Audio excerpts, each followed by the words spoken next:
Hey everyone, Crafty Smith here. Thank you everyone for commenting in my last videos. It really just makes me feel good that people are enjoying what I'm making and that you guys are enjoying this kind of content. So since Easter's coming up, one of the biggest things about Easter is the Easter eggs. So I thought as we're coming up to the Easter season, I should make some eggs. And what better amount of eggs than these guys? These guys I always thought were kind of hilarious looking. They're just a bunch of eggs rolling around, and then there's the broken one. So I thought I'd give my hand a try on making Exeggcute. I hope I say that right. Exeggcute. Yeah. Anyway, let's get started. I started off drawing one of the eggs, and from there I altered it for each individual egg, changing each one with subtle details to major details. For the broken egg, I did details for both the front and the back.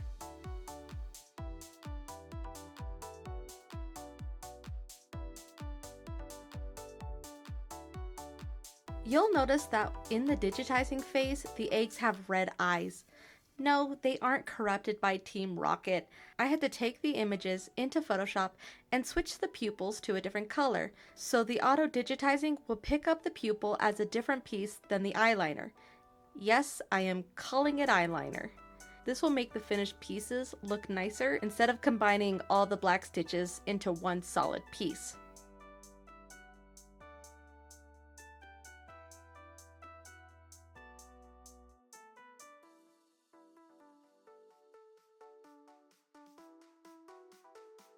For the broken egg, I'm setting it up to do an applique as well as to do the fold over technique. It's a little bit of a tight squeeze, but I was able to fit it into a 5x7 hoop. Now to prep the hoops.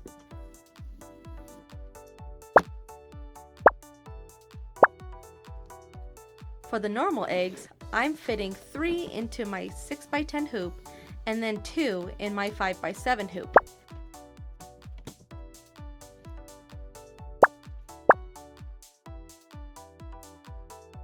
The first 5 are fairly simple and not too difficult.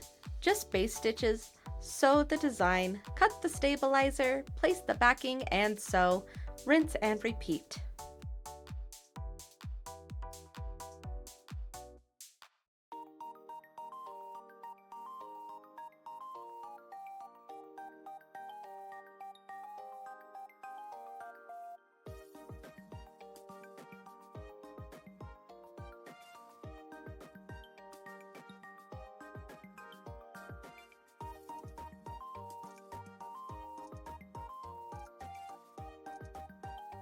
Now, I don't know what happened to the footage, but I placed the yellow fabric on top, stitched it down, and cut it as close to the stitch line as I could for the applique technique. After it's cut, I return it to the machine and add the top stabilizer. Take it down with the basting stitch and sew the design like normal.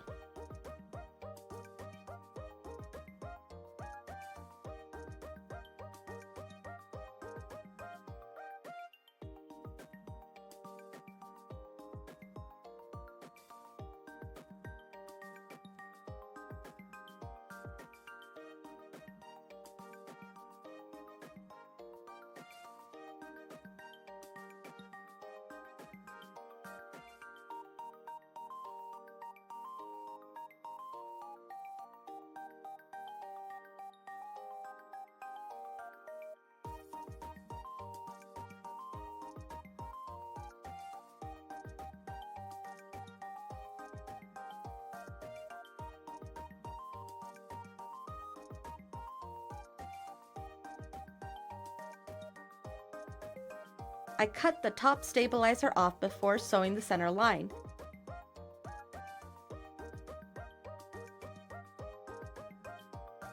Then I carefully cut the basting stitch and tear away the embroidery from the bottom stabilizer. I'm trying my best not to ruin the integrity of the stabilizer.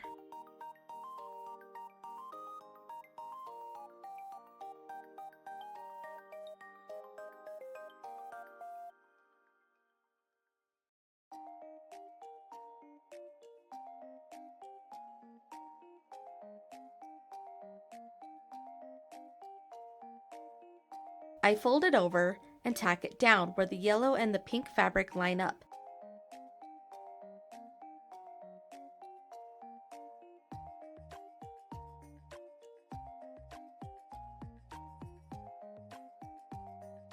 Then I continue with the outline. Since there are details on both the front and the back, there will be an opening in the bottom corner. With the machine portion done, we are on to the cutting.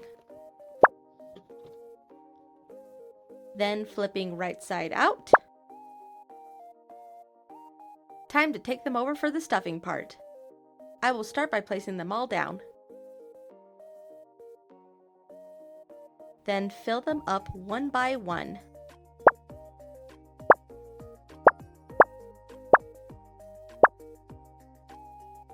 Now we will gather them together and ladder stitch them closed.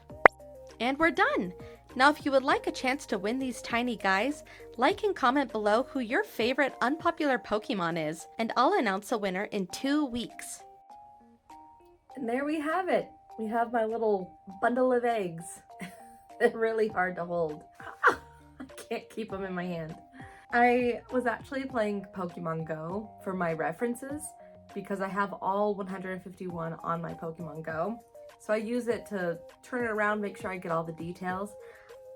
I had no idea. I've been playing Pokemon for who knows how long, and it just finally dawned on me. He has a face. This guy has a face. I always thought he was just a cracked egg.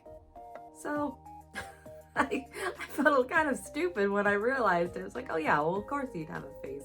I just didn't realize it was on the back. Anyway, so now we have all of our different eggs. Ah! These were fun to make, but it was very repetitive. So it kind of got a little, got my hand a little tired hand sewing them all closed. But again, it was just very fun to make all these eggs. I love the way they turned out. Again, they're just all really soft and squishy. Okay, ever since making these, there is one thing I've been dying to do. So let me just grab a few of these guys. I apologize, I am not a good juggler.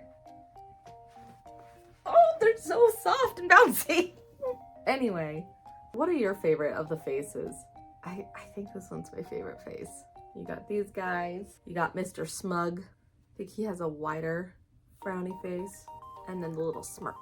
Again, thank you all for your support. Like and comment down below. Tell me which Pokemon you'd love to see next. There won't be a video next week because I am taking this time to get my Patreon set up, so stay tuned for that. Again, thank you so much for all your support.